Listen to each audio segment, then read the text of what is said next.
After all of these years, Scooby-Doo finally pulled the trigger and made Velma a lesbian. For it only to be another love interest that's a criminal.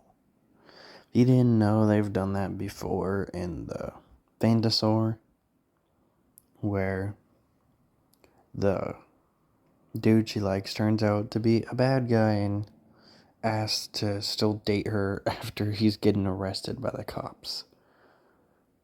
And there's also that sexist dude in Camp Scare. For like half a second, they tried to convince you that Velma might like him. And he turned out to be one of the villains. I don't get it. Daphne's right there.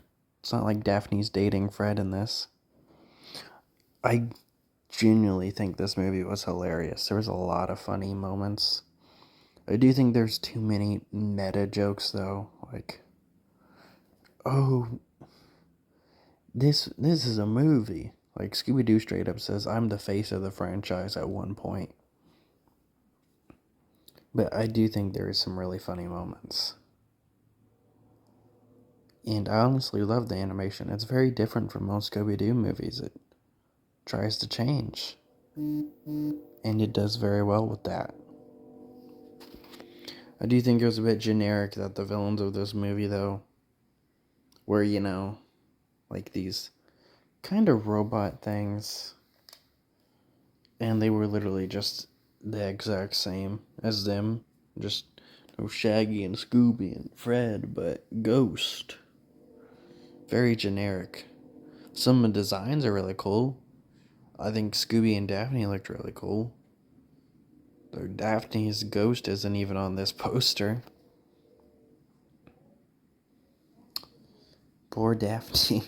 Daphne's on here, but not her ghost. I did think that one dude was very unfunny what they did with him.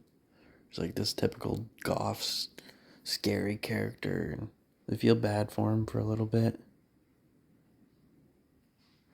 And then after a while, it's just dumb.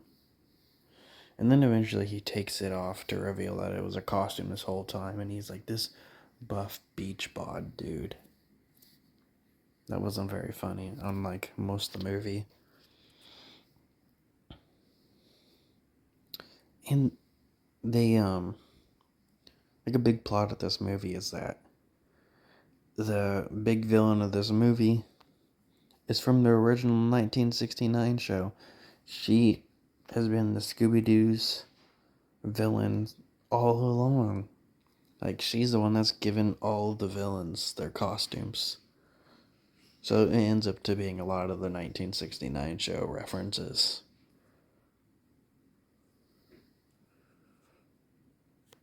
It's a very interesting movie. You definitely have to check it out for yourself.